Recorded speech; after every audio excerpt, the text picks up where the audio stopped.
কয়েক মাস। সুবহানাল্লাহ বলেন। আল্লাহ রাব্বুল আলামিন বলেছেন আল হাজ্জু আশহুরুম মা'লুমাত, হজের কয়েকটি মাস রয়েছে। তো হজ তো মাত্র 5 দিন, এর কয়েকটি মাস। তার মানে হচ্ছে হযরতে আব্দুল্লাহ ইবনে ওমর রাদিয়াল্লাহু তাআলা আনহু তিনি এই আয়াতের তাফসীর করেছেন, ব্যাখ্যা করেছেন যে হজ মূলত 5 দিন হলেও এর কার্যক্রম বা এর মৌসুম হচ্ছে 3 মাস। সুবহানাল্লাহ বলেন। একটি মাস হচ্ছে শাওয়াল, আরেকটি মাস হচ্ছে জিলকদ, আরেকটি মাস হচ্ছে জিলহজ। সুবহানাল্লাহ বলেন। ইতিমধ্যে বাইতুল্লাহ শরীফ জিয়ারত করার জন্য, হজ করার জন্য লক্ষ লক্ষ মানুষ সারা পৃথিবী থেকে, বিভিন্ন কান্ট্রি থেকে, বিভিন্ন দেশ থেকে তারা রওনা হয়েছেন। তাদের উদ্দেশ্য হচ্ছে একটাই, আমরা হজ পালন করব তথা আল্লাহ রাব্বুল আলামিনের নৈকট্য আমরা অর্জন করব। কি বলেন, ঠিক কিনা? তো এই হজ এর আবিধানিক অর্থ হচ্ছে আল কসদু আল ইরাদাতু, যার বাংলা অর্থ হচ্ছে ইচ্ছা করা, সংকল্প করা। পারিভাষিক সংজ্ঞায় ইহইয়াউল উলুম গ্রন্থকারের মতে তিনি বলেছেন আল হাজ্জু হুয়াল কসদু ইলা জিয়ারাতিল বাইতিল হারাম আলা ওয়াজহিত তাযীমি বিআফআলি মাখসুসাতি ফি জামানি মাখসুস। অর্থাৎ হজের পারিভাষিক সংজ্ঞা হচ্ছে নির্দিষ্ট মাসে, নির্দিষ্ট দিনে, নির্দিষ্ট সময়, নির্দিষ্ট স্থানে কতগুলো কাজ শরীয়ত নির্দেশিত পন্থায় আদায় করাকে হজ বলে।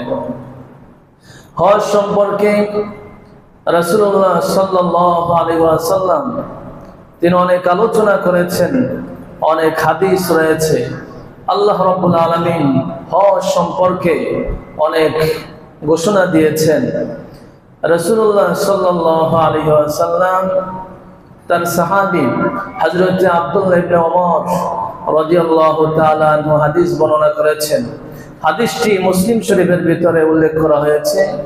রাসূলুল্লাহ সাল্লাল্লাহু আলাইহি ওয়াসাল্লাম বলেছেন বুনিয়াল ইসলামু আলা খামসিন শাহাদাতি আল্লা ইলাহা ইল্লাল্লাহু ওয়া আন্না মুহাম্মাদান আবদুহু ওয়া রাসূলুহু ওয়া ইকামিস সালাহ ওয়া ইতাইজ যাকাতি ওয়াল হজ্জি ওয়া সাওমি রমাদান।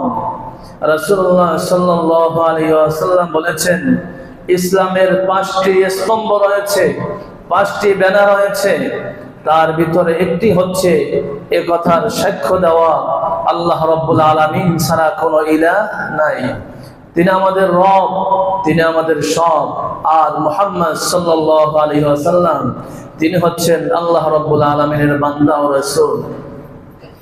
2 নম্বর হচ্ছে নামাজ আদায় করা, 3 নম্বর হচ্ছে যাকাত দেওয়া, 4 নম্বর হচ্ছে হজ পালন করা, 5ম হচ্ছে আপনার রমজানুল মুবারক মাসে রোজা পালন করা।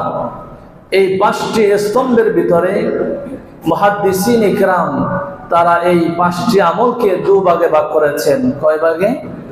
2 ভাগে ভাগ করেছেন। একটি হচ্ছে ইতিকাদ, মানে হচ্ছে বিশ্বাস, আরেক ভাগ হচ্ছে আমল বা ইবাদত। ইতিকাদ বা বিশ্বাস এটা হচ্ছে কালেমা। এটা কি? কালেমা। তার মানে হচ্ছে অন্তরে কালিমার বিশ্বাস এবং মুখে তা স্বীকার করা, এটা হচ্ছে কালিমা। আমরা মুখে কালিমা উচ্চারণ করি লা ইলাহা ইল্লাল্লাহু মুহাম্মাদুর রাসূলুল্লাহ, আবার অন্তরেও আমরা বিশ্বাস করি। কি বলেন, করি কিনা? এটা হচ্ছে ইতিকাদ, এটা হচ্ছে বিশ্বাস।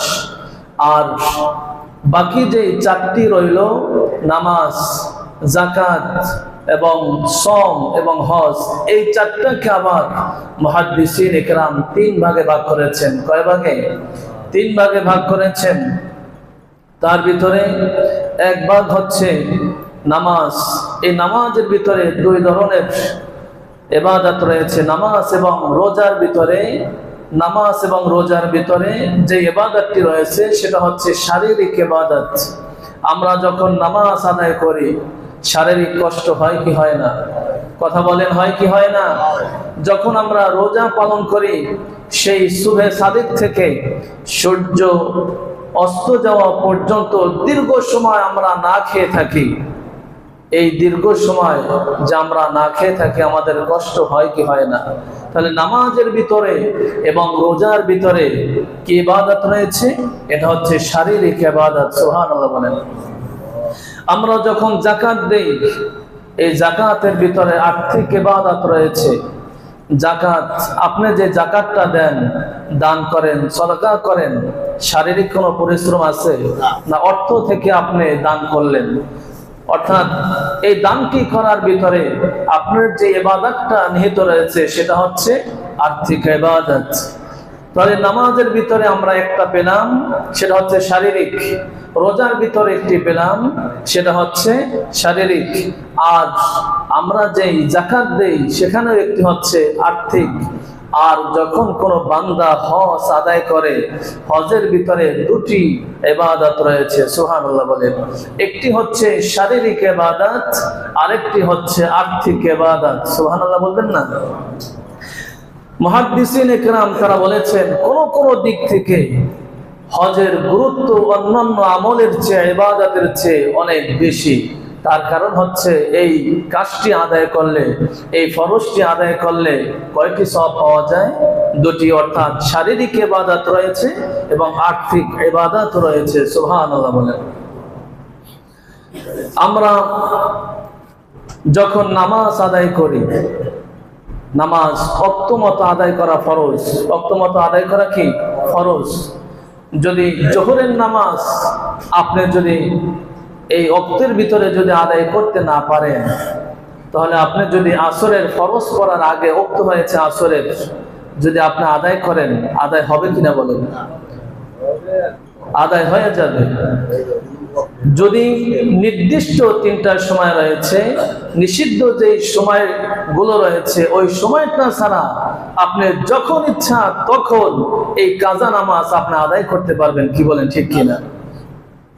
তাহলে ওয়াক্ত মতো যদি আমি নামাজটা আদায় না করি, তাহলে পরবর্তীতে যখন অন্য ওয়াক্ত চলে আসে তখন এই নামাজটা কাজা হয়ে যায়। কি হয়ে যায়? কাজা হয়ে যায়।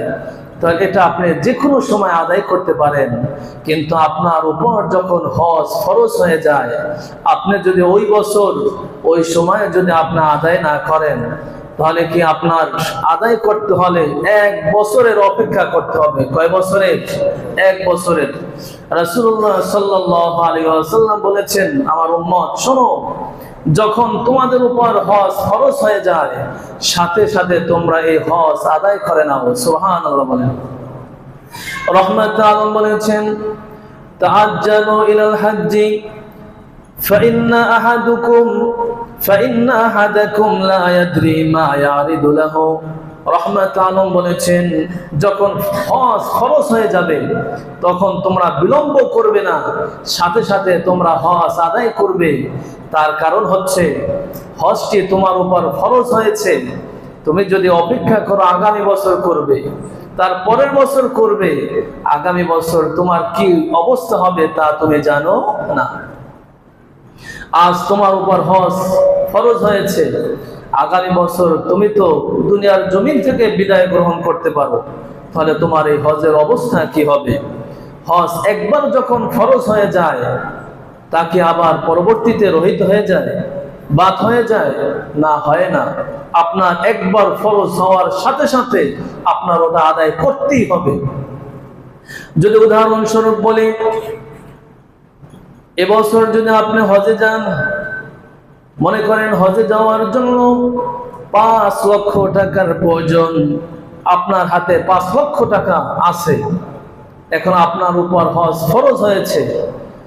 আগামী বছর যদি হজের যাওয়ার যে খরচ যদি বৃদ্ধি হয়ে যায়, মনে করেন 7 লক্ষ টাকা হয়েছে, কিন্তু সেই 7 লক্ষ টাকা আপনার তখন নাই, অর্থাৎ এই 5 লক্ষ টাকা থেকে কমে গিয়েছে বা ওইটাই রয়েছে, কিন্তু এখন আপনি যেতে পারতেছেন না, আরো 2 লক্ষ টাকার প্রয়োজন, তখন কি আপনার উপর হজ বাতিল হবে?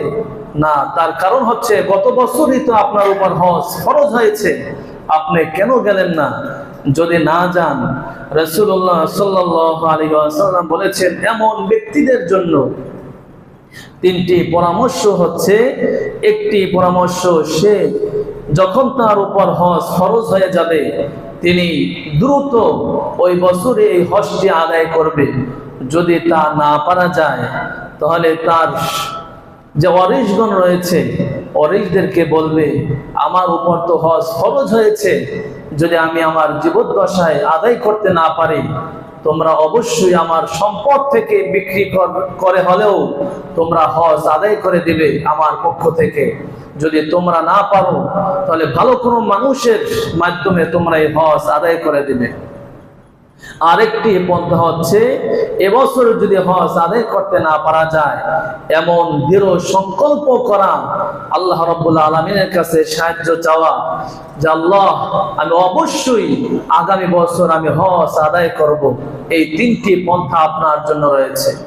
কিন্তু আমাদের দেশের অবস্থা হচ্ছে এমন, আপনার উপর হজ ফরজ হয়েছে, আপনার উপর হজ ফরজ হওয়ার পরেও আমরা কি করি না, এখন হজ করা যাবে না, আমরা হজ করব পরে, আমাদের সন্তান রয়েছে, আমার স্ত্রী রয়েছে, তাদের ভবিষ্যৎ আছে, তাদের লেখাপড়া, তাদের ভবিষ্যৎ পরিকল্পনা করার জন্য আমরা আমাদের উপর হজ ফরজ হওয়া সত্ত্বেও আমরা হজ আদায় করি না। তাদের বিবাহ শাদী করাতে হবে, বাসস্থানের ব্যবস্থা করতে হবে। আমরা তাহলে কখন এই হজটা করব? যখন আমরা রিটায়ারমেন্টে যাব, অর্থাৎ অবসরে যাব, তখন আমরা এই হজটা আদায় করব। এই ধরনের আমাদের দেশে এই নিয়মটা আছে কিনা বলেন? কিন্তু না, আপনি যে বিলম্ব করলেন এটা আপনার জন্য ঠিক হয় নাই। আপনার উপর যখন হজ ফরজ হয়েছে আপনি হজ আদায় করেন। মনে রাখবেন, হজ আদায় করলে, উমরা করলে আল্লাহ রাব্বুল আলামিন ওই ব্যক্তির উপর, ওই ফ্যামিলির উপর রিজিক আরো অনেক অনেক গুণ বৃদ্ধি করে দেন। সুবহানাল্লাহ বলেন। তো ভাইরা আমার, আমাদের মনের ভিতরে যে চিন্তা রয়েছে এই চিন্তার পরিবর্তন আনতে হবে। হজ ফরজ হয়েছে, আপনি হজে চলে যান। আপনার সংসার, আপনার সন্তানদের ভবিষ্যৎ, আপনার স্ত্রীর ভবিষ্যৎ, তার অবস্থা, এটা আল্লাহ রাব্বুল আলামিন তিনি সবকিছু গায়বীভাবে ব্যবস্থা করে দেবেন। সুবহানাল্লাহ বলেন। তো ভাইরা আমার, যখন কোনো মানুষ হজে যায়, হজে যাওয়ার পরে তার এমন একটি অবস্থা তৈরি হয়, তার ভিতরে পরকালের একটি চিন্তা চলে আসে। পরকালের চিন্তা এমন ভাবে তার ভিতরে চলে আসে, তিনি যখন হজে গেলেন, হজে যাওয়ার পর সেই স্থানটা হচ্ছে এমন, সেখানে রাজা বাদশা রয়েছে, সেখানে ধনী গরিব মানুষ রয়েছে। শুধু তাই নয়, ওইখানে কৃষ্ণাঙ্গ শ্বেতাঙ্গ সহ সব ধরনের মানুষ রয়েছে। এই মানুষগুলো একত্র হয়ে তারা হজ আদায় করার জন্য এসেছে। মানুষের ভিতরে থাকে না কোনো অহংকার, থাকে না কোনো হিংসা, এমন একটি অবস্থা নিয়ে তারা হজ করতে যায়। সুবহানাল্লাহ বলেন। সমস্ত মানুষ যখন হজের উদ্দেশ্যে রওনা হয়, সবার মনে একটাই খেয়াল, আর সবার জবান থেকে একই বাক্য বের হয়, লাব্বাইক আল্লাহুম্মা লাব্বাইক লাব্বাইক লা শারীকা লাক লাব্বাইক ইন্নাল হামদা ওয়ান নি'মাতা লাক ওয়াল মুলক লা শারীকা লাক। এই বাক্যগুলো ওই মানুষের জবান থেকে বের করে দেন কি?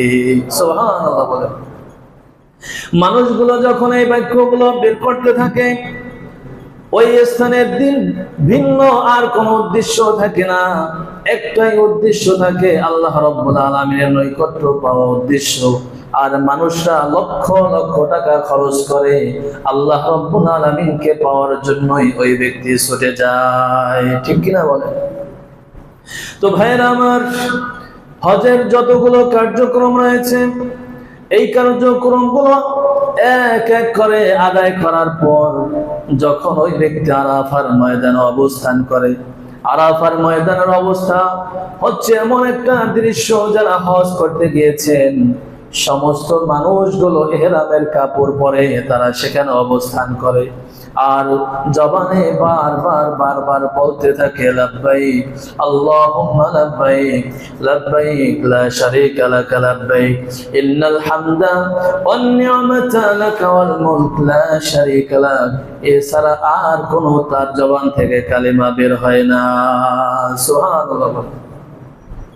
আল্লাহ রাব্বুল আলামিন আরশে আজিম থেকে ওই হাজী সাহেবকে ডাক দিয়ে বলে, আমার গোলাম লক্ষ লক্ষ টাকা খরচ করে বাইতুল্লাহ শরীফে এসেছো, আর তুমি এখানে বসে আরাফার ময়দানে বসে আমাকে ডাকতেছো। শোনো বান্দা, তুমি আজ তোমার স্ত্রীকে রেখে এসেছো, সন্তানদেরকে রেখে এসেছো, পিতামাতার তাদেরকে তুমি রেখে এসেছো এমন একটা স্থানে তুমি বসা, যেখানে নাই তোমার আত্মীয় স্বজন, নাই কোনো আপনজন, কেউ নাই।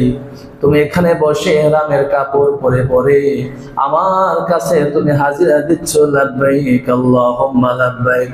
বান্দা শুনে নে, আমি আল্লাহ রাব্বুল আলামিন আরাফার ময়দানে বসে লাব্বাইক শব্দ উচ্চারণ করার সাথে সাথে আমি আল্লাহ রাব্বুল আলামিন তোর জীবনের সমস্ত গুনাহগুলো মাফ করে দিলাম। সুবহানাল্লাহ।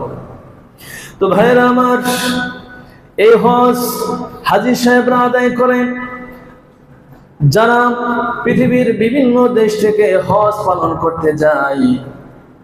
এই হজের প্রেক্ষাপট হচ্ছে, পটভূমি হচ্ছে আল্লাহ রাব্বুল আলামিনের পয়গম্বর হযরতে ইব্রাহিম আলাইহিস সালাতু ওয়াস সালাম বাইতুল্লাহ শরীফ নির্মাণ করলেন।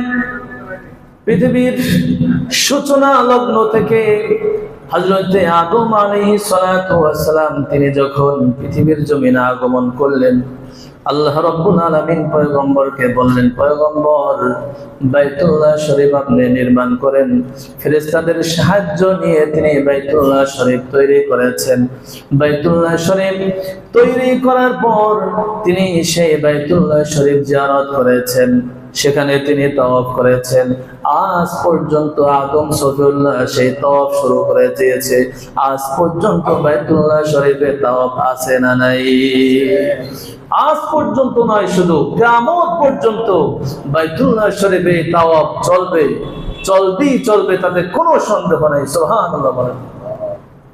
তো ভাইরা আমার, হযরতে নূহ আলাইহিস সালাতু ওয়াস সালামের সময় আল্লাহ রাব্বুল আলামিন প্লাবন দিলেন। এই প্লাবনে পৃথিবী যত ঘর ছিল, গাছপালা ছিল, যা কিছু ছিল সব কিছু ধ্বংস হয়েছে। বাইতুল্লাহ শরীফ তারও কোনো চিহ্ন নাই। হযরতে ইব্রাহিম আলাইহিস সালাতু ওয়াস সালাম তিনি যখন পয়গম্বর হলেন, আল্লাহ রাব্বুল আলামিন বললেন, পয়গম্বর আদম সফিউল্লাহ তিনি এই বাইতুল্লাহ শরীফ নির্মাণ করেছেন, এবার আপনিও বাইতুল্লাহ শরীফ নির্মাণ করেন। সুবহানাল্লাহ বলেন। হযরতে ইব্রাহিম আলাইহিস সালাতু ওয়াস সালাম তিনি যখন বাইতুল্লাহ শরীফ নির্মাণ করলেন, নির্মাণ করার পর পয়গম্বরকে বললেন, মাকামে ইব্রাহিম রয়েছে, ওই মাকামে ইব্রাহিম হাজী সাহেবরা যখন হজ করেন, বাইতুল্লাহ শরীফে যখন যান বা যারা উমরা করতে যান, তারা দেখেছেন মাকামে ইব্রাহিম রয়েছে। অর্থাৎ ইব্রাহিম আলাইহিস সালাতু ওয়াস সালামকে বললেন, পয়গম্বর এই মাকামে ইব্রাহিম আপনি উঠুন, এখানে দাঁড়ান, আর মানুষদেরকে ডেকে ডেকে বলেন, আল্লাহ রাব্বুল আলামিন তোমাদের জন্য হজ ফরজ করে দিয়েছে। যার সামর্থ্য রয়েছে, যার এই বাইতুল্লাহ শরীফ আসার যার সামর্থ্য রয়েছে, সে বাহন করে হোক আর হেঁটে হোক, যেভাবে হোক, আসার সামর্থ্য থাকার পরে সে যেন বাইতুল্লাহ শরীফের হজ আদায় করে। এটা পৃথিবীর কোনো মানুষের হুকুম নয়, এটা হচ্ছে আল্লাহ রাব্বুল আলামিনের হুকুম। বলুন সুবহানাল্লাহ। আল্লাহ রাব্বুল আলামিন হযরতে ইব্রাহিম আলাইহিস সালাতু ওয়াস সালামকে বললেন, ওয়াযিন ফিন নাসি বিল হজ্জি ইয়াতুকা রিজালান ওয়া আলা কুল্লি দামিরিন ইয়াতিনা মিন কুল্লি ফাজ্জিন আমিক। পয়গম্বর আপনি ঘোষণা দিয়ে দেন। পয়গম্বর তিনি আবার আল্লাহ রাব্বুল আলামিনের কাছে জানতে চাইলেন, রব্বুল আলামিন আপনি আমাকে ঘোষণা দেওয়ার হুকুম দিয়েছেন, আমি ঘোষণা দেব, কিন্তু আমি একটু জানতে চাই আমি যে ঘোষণাটা দেব এটা শোনার মতন তো কেউই নাই। তখন বাইতুল্লাহ শরীফে কেউই নাই, কে শুনবে আমার এই ঘোষণা? আল্লাহ রাব্বুল আলামিন বললেন, পয়গম্বর আমি আল্লাহ রাব্বুল আলামিন আপনাকে হুকুম দিয়েছি ঘোষণা দেওয়ার জন্য, আর তাম পৃথিবীর মানুষের কানে কানে, আর ওই ব্যক্তি যদি মাতৃগর্ভেও থাকে অথবা তিনি যদি অর্থাৎ রুহের জগতেও যদি ওই ব্যক্তি থাকে, আমি আল্লাহ রাব্বুল আলামিন ওয়াদা করলাম ঘোষণা করতে দেরি হবে, কিন্তু মানুষের কানে কানে পৌঁছে দিতে আমি আল্লাহ রাব্বুল আলামিনের দেরি হবে না। সুবহানাল্লাহ। হযরত ইব্রাহিম আলাইহিস সালাতু ওয়াস সালাম তিনি শুধু ঘোষণা দিয়েছেন যে আল্লাহ রাব্বুল আলামিন তোমাদের জন্য হজ ফরজ করে দিয়েছেন, তোমরা হজ আদায় করবে।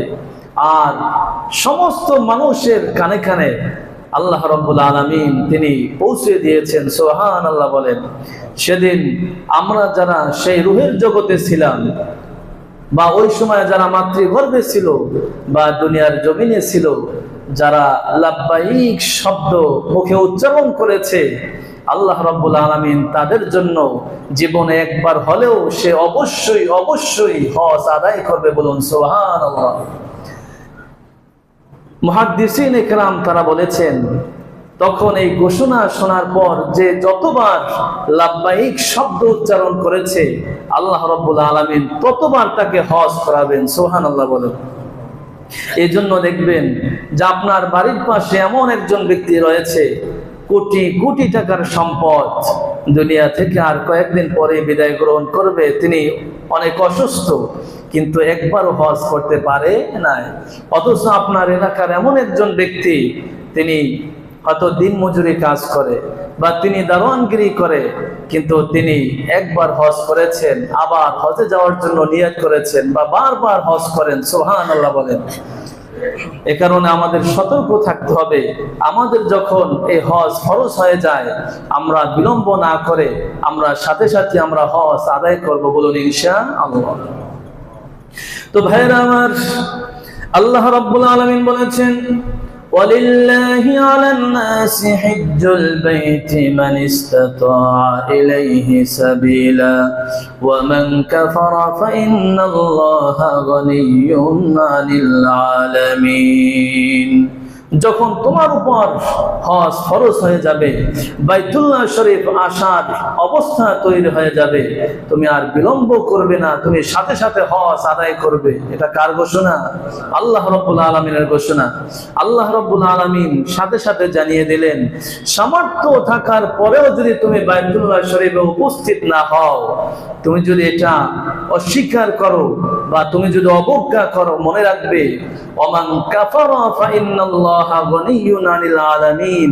আল্লাহ রাব্বুল আলামিন কারো মুখাপেক্ষী নন, তুমি হজ না করলে তোমার হিসাব তুমি দিবে। সুবহানাল্লাহ বলেন। তো ভাইরা আমার, রাসূলুল্লাহ সাল্লাল্লাহু আলাইহি ওয়াসাল্লাম বলেছেন, ইন্নাল্লাহা ক্বাদ ফারাদা আলাইকুমুল হাজ্জা ফাহাজ্জু। রাসূলুল্লাহ সাল্লাল্লাহু আলাইহি ওয়াসাল্লাম বলেছেন, আল্লাহ রাব্বুল আলামিন তোমাদের উপর হজ ফরজ করে দিয়েছেন। যখনই তোমাদের উপর হজ ফরজ হয়ে যায় তোমরা সাথে সাথে এই হজ আদায় করে নাও। সুবহানাল্লাহ বলেন। রাসূলুল্লাহ সাল্লাল্লাহু আলাইহি ওয়াসাল্লামের কাছে এসে প্রশ্ন করা হলো। হযরত আবু হুরায়রা রাদিয়াল্লাহু তাআলা আনহু তিনি বর্ণনা করেছেন, সাহাবী প্রশ্ন করেছেন, সুইলা রাসূলুল্লাহ সাল্লাল্লাহু আলাইহি ওয়াসাল্লাম, নবীজি আমি জানতে চাই আইয়ুল আমালি আফদালু, কোন কাজটি হচ্ছে উত্তম? তখন নবীজি সাল্লাল্লাহু আলাইহি ওয়াসাল্লাম বললেন, ক্বালা ঈমানু বিল্লাহ, আল্লাহ রাব্বুল আলামিনের উপর ঈমান আনা, এটা হচ্ছে সবচেয়ে উত্তম কাজ। নবীজি সাল্লাল্লাহু আলাইহি ওয়াসাল্লামের কাছে আবার প্রশ্ন করা হলো, ক্বালা সুম্মা মাযা, নবীজি এরপরে কোনটি? তখন নবীজি সাল্লাল্লাহু আলাইহি ওয়াসাল্লাম তিনি জবাব দিলেন, ক্বালা আল জিহাদু ফি সাবিলিল্লাহ, এরপর উত্তম কাজ হচ্ছে জিহাদ করা। ওই ব্যক্তি আবার প্রশ্ন করলেন, ক্বালা সুম্মা মাযা, নবীজি আমি আরেকটু জানতে চাই এরপরে কোনটি? তখন নবীজি সাল্লাল্লাহু আলাইহি ওয়াসাল্লাম তিনি জবাব দিলেন, ক্বালা হাজ্জু মাবরুরু, তুমি হজ আদায় করবে, মাবরুর হজ তুমি আদায় করবে, এটা হচ্ছে তারপরে। সুবহানাল্লাহ বলেন।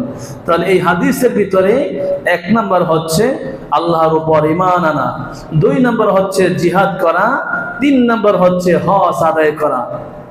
মাবরুর হজ তার মানে হচ্ছে এটা এমন ভাবে আপনার এই হজটা আদায় করতে হবে যে আল্লাহ রাব্বুল আলামিন যেন আপনার হজটা কবুল করে নেন।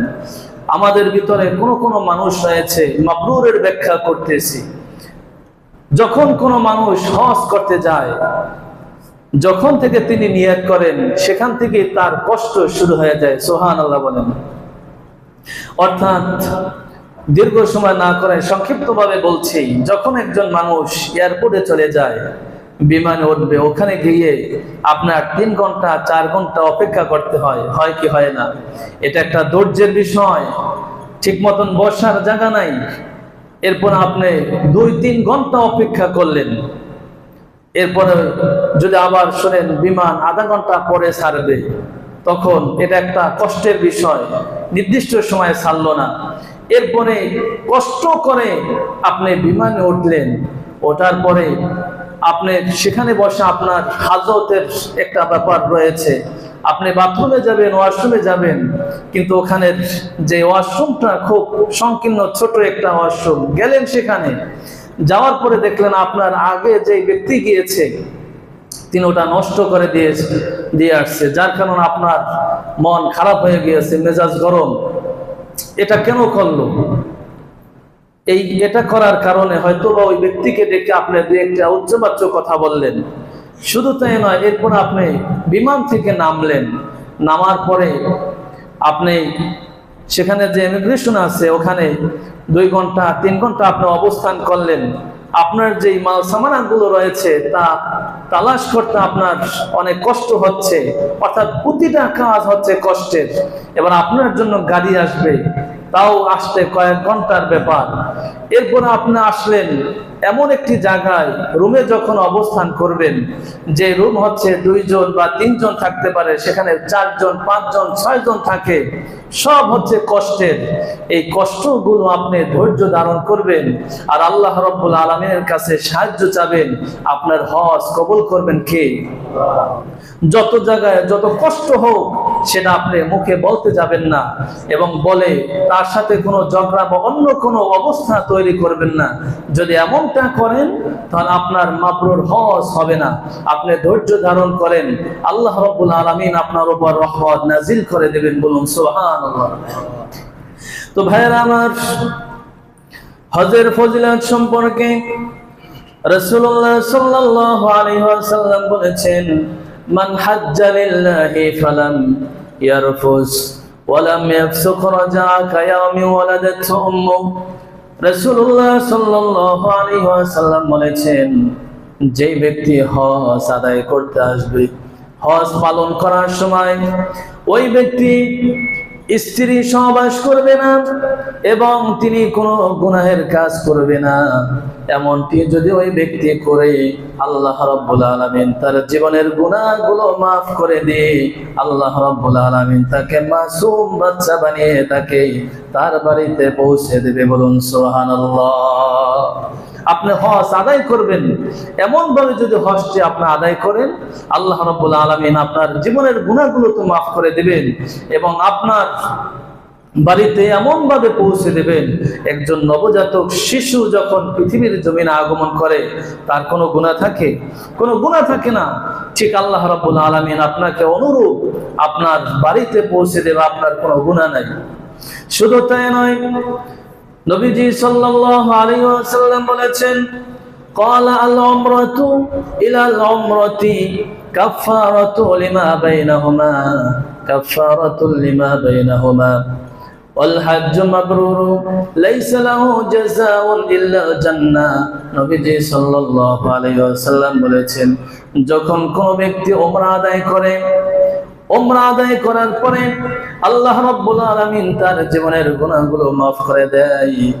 আর যখন দ্বিতীয়বার ওই ব্যক্তি আবার উমরা করবে, এক উমরা করার পর আর এক উমরার মধ্যবর্তী যেই সময়টা রয়েছে, ওই সময় যদি ওই ব্যক্তি কোনো গুনাহ করে, দ্বিতীয়বার উমরা করার কারণে আল্লাহ রাব্বুল আলামিন তার জীবনের সমস্ত গুনাহগুলো মাফ করে দেন।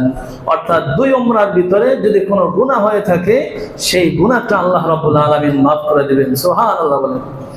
এরপরে বলেছেন والحج مبرور ليس له جزاء إلا الجنة নবীজি সাল্লাল্লাহু আলাইহি ওয়াসাল্লাম বলেছেন, আর শোনো, হজ্জে মাবরুর হচ্ছে এমন হজ, এটা যদি কোনো ব্যক্তি আদায় করে আল্লাহ রাব্বুল আলামিন তার জীবনের গুনাহগুলো মাফ করে দেন।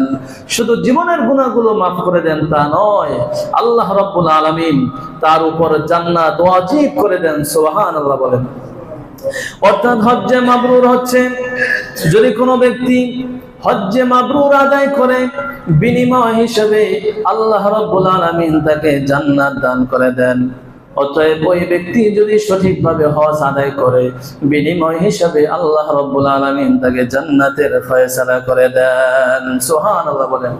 রাসূলুল্লাহ সাল্লাল্লাহু আলাইহি ওয়াসাল্লাম আরো বলেছেন, তাবিউ বাইনাল হজ্জি ওয়াল উমরাতি ফাইন্নাহুমা ইয়ানফিআনিল ফাকর ওয়াল জুনুব। নবীজি সাল্লাল্লাহু আলাইহি ওয়াসাল্লাম বলেছেন, শোনো, তোমরা হজ করবে, তোমরা উমরা করবে, হজ এবং উমরা একসাথে তোমরা করবে, বা তুমি যদি উমরা পারো উমরা আদায় করবে। এটা আদায় করলে আল্লাহ রাব্বুল আলামিন তোমার অভাব দূর করে দেবেন। শুধু অভাব দূর নয়, এমনকি আল্লাহ রাব্বুল আলামিন তোমার গুনাহগুলো মাফ করে দেবেন। আল্লাহ রাব্বুল আলামিন আমাদেরকে যখন যার সামর্থ্য হয় তখনই হজ আদায় করার তৌফিক দান করেন। সকলে বলে আমিন। আরো জোরে বলুন আমিন।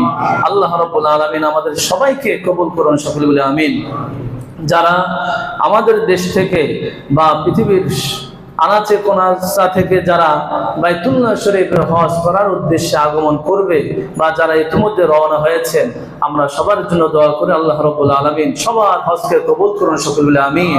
আর সবাইকে সহিহ সালামতে যাওয়া এবং হজের সমস্ত কার্যক্রমগুলো সঠিকভাবে আদায় করে আবার আমাদের দেশে বা যার যার গন্তব্যস্থলে যাওয়ার তৌফিক দান করেন। সকলে বলে আমিন। ওয়া আখিরু দাওয়ানা আলহামদুলিল্লাহি রাব্বিল আলামিন। কথা বলবো।